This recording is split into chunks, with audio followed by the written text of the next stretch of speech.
2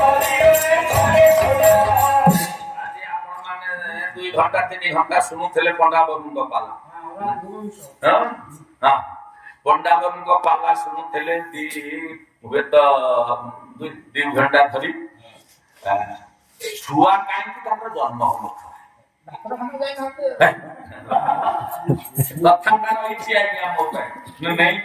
ଏ ହୁଏତ ଦିଲ୍ଲୀପଙ୍କର କାହିଁକି ଛୁଆ ହଉନଥିଲା ସନ୍ତାନ କାହିଁକି ହଉନଥିଲା ଏଇଠି ଛାଡିକି ସେ ଯାଇଛନ୍ତି ଏ ଦାସ ଏଇଠୁ ନିଶ୍ଚିତ ପୂର୍ଣ୍ଣ କରିବ ଦାସ ଆପଣଙ୍କ ଆଗରେ ଏଇଠୁ ନିଶ୍ଚିତ ଭାବରେ ପୂର୍ଣ୍ଣ କରିବ ମୋ କଥା ଟିକେ ସରିଯାଉ ତାପରେ ଦେଖିବା ଏ ଦିଲ୍ଲୀପଙ୍କର କାହିଁକି ପୁଅ ଝିଅ ହଉନଥିଲା ଯୋଗୀ କାହିଁକି କହିଲି ନା ଇଏ ହଉଛି 14 ନାଇଁ କଉଡି କଣ ପାଇଲା ରାତି ମାଲ କଉଡି ଗଣ ପାଇଲା ରାତି ଯୋଗୀରେ କଉଡି ଗଣ ପାଇଲା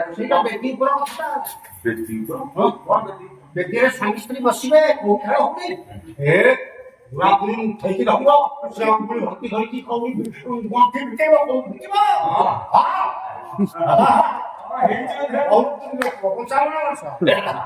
ୟାଠୁ କାଲା ମଧ୍ୟ ବ୍ରହ୍ମାଣ୍ଡରେ ନାହାନ୍ତି ଆଜ୍ଞା ଆପଣ ମାନେ ଯେତେ ପାଲା ଶୁଣୁଛନ୍ତି ମୁଁ କହିଲି କଉଡି ଖେଳୁ ଖେଳୁ ପାଇଲା ରାତି ମୁଁ କହିଲି କଉଡି ଗଣୁ ଗଣୁ ପାଇଲା ରାତି ଏଇ କଣ ଖେଳ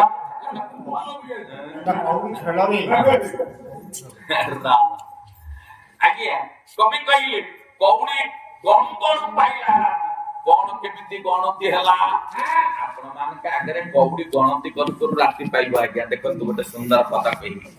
ଆପଣଙ୍କର ପୁଅଟିଏ ଜନ୍ମ ହେଲା ଯେତେବେଳେ ପୁଅଟିଏ ଜନ୍ମ ହେଲା ଆପଣ ଜ୍ୟୋତିଷ ପାଖକୁ ଗଲେ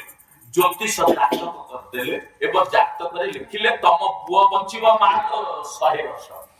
ଜାତକରେ ଲେଖା ହେଇଗଲା ପୁଅ ବଞ୍ଚିବ 100 ବର୍ଷ ଆପଣ ମାନେ ଖୁସି ହେଲେ ଯାହା ହଉ ମୋ ପୁଅ ଆୟୁଷ ଭଗବାନ 100 ବର୍ଷ ଦେଇଛନ୍ତି ମୋ ପୁଅ 100 ବର୍ଷ ବଞ୍ଚିବ ଆପଣ ଖୁସି ହୁଅନ୍ତି ଯେତେବେଳେ ପୁଅର ବିବାହ ବୟସ ଆସିକି ପହଞ୍ଚେ ପୁଅ ଆପଣ ମାନେ କହନ୍ତି 25 ତ ହେଇଗଲା ମୋ ପୁଅକୁ ଏଥର ମୋ ପୁଅ ପାଇଁ ଗୋଟେ ସୁନା ନାକି ବୋହୂଟିଏ ଆଣିବି ପୁଅ ପାଇଁ ଆପଣ ବୋହୂ ଖୋଜନ୍ତି ଯେତେ ଭାଇ ମାନେ ବସିଛ ମୁଁ ଆପଣଙ୍କୁ ପଚାରିବି ଆୟୁଷ 100 ବର୍ଷ ପୁଅ ଆୟୁଷ 100 25 ହେଲା ନା 100 ରୁ 25 ଗଲା 100 ରୁ 25 କହିଲେ ଭାଇ କହିଲେ 100 ରୁ 25 ଗଲା ଆଉ ପୁଅ ବଞ୍ଚିବ 75 ବର୍ଷ 50 ହେଲା ନା 100 ରୁ 50 ଗଲା ଆଉ ବଞ୍ଚିବ 50 ବର୍ଷ 75 ହେଲା ନା 75 ଗଲା ଆଉ ବଞ୍ଚିବ 25 90 ହେଲା ନା 90 ଗଲା ଆଉ ବଞ୍ଚିବ 10 99 ହେଲା ନା 99 ଗଲା ଆଉ ବଞ୍ଚିବ ବର୍ଷେ ସେଇ ବର୍ଷ ଯୋଉ ଦିନ ଯିବ ଯେ କବି ଗଣୁ ଗଣୁ ପାଇଲା ରାତି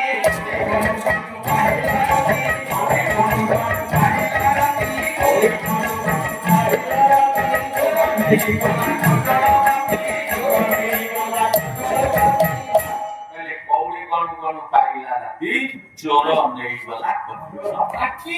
ରାତି ପାଇଗଲା ମୋ ସାକୁ ବଦଳ ପାଟି ଚୋର ନେଲା ଯେତେବେଳେ 100 ବର୍ଷ ପୂର୍ଣ୍ଣ ହେଇଗଲା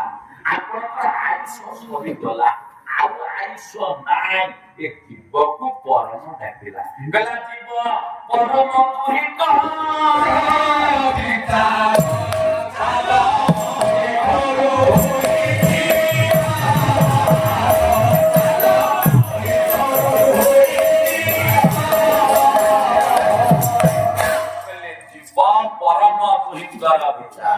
ଚାଲ ହେ ଘରୁ ହୋଇଯିବା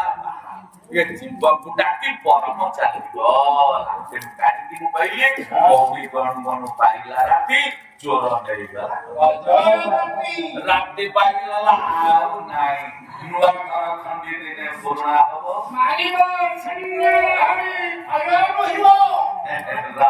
ଇଏ ନିଶ୍ଚିତ ଭାବରେ ଯିବ ତେଣୁ ପୁଅଟିଏ ଜନ୍ମ ହେଲେ ସମସ୍ତେ ଖୁସି ହୁଅନ୍ତି ଭାଇ ପୁଅଟିଏ ଜନ୍ମ ହେଲେ ସମସ୍ତେ ଖୁସି ହୁଅନ୍ତି ପୁଅଟିଏ ଯଦି ନ ହବ ବାହାଘର 20 ବର୍ଷ ହେଇଗଲା ପୁଅ ହେଲାନି ସମସ୍ତଙ୍କ ମନ ଦୁଃଖ ଏ ବାପାର ମନ ଦୁଃଖ ମାର ମନ ଦୁଃଖ ଘରେ ସମସ୍ତଙ୍କ ମନ ଦୁଃଖ ସେଦିନ ଦିଲ୍ଲୀପଙ୍କ ମନ ଦୁଃଖ କାହିଁକି ନା ମୋ ବାହାଘର ହେଲାଣି ସତ କିନ୍ତୁ ପୁଅ ମୁହଁ ପର୍ଯ୍ୟନ୍ତ ମୁଁ ଦେଖି ନାହିଁ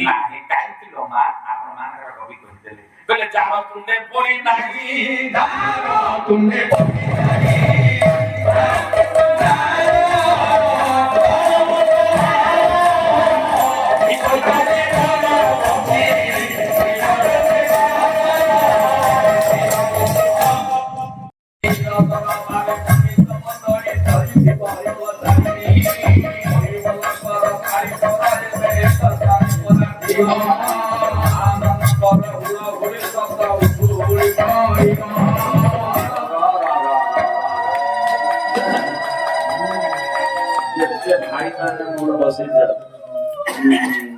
ଆପଣଙ୍କର ପାଲା ଆପଣଙ୍କ ଗାଁକୁ ଆମେ ଆସିଛୁ ଆଜ୍ଞା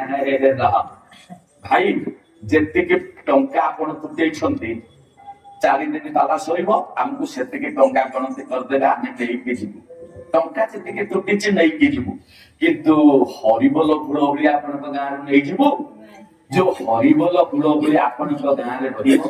କାରଣ ଏଇ ହରିବୋଲ ହୁଳହୁଳି ପଢିଲେ ଗାଁ ପବିତ୍ର ହେଇଯିବ ନାରାୟଣ ପବିତ୍ର ହେଇଯିବେ ଭଗବାନ ହୁଏତ କପିଳେଶ୍ୱର ଆନନ୍ଦ ହେବେ ତେଣୁ ଯେତେ ଭାଇ ମାନଙ୍କର ବସିଛ ହରିବୋଲ ହୁଳହୁଳି ଆଉ କରତାଳି ଦେବାକୁ କାହିଁକି କୁଣ୍ଠିତ ହଉ ଆପଣ ମାନେ ଟିକେ ହରିବୋଲ ହୁଳହୁଳି କରତାଳି ଦେବେ ବୋଲ ଆନନ୍ଦ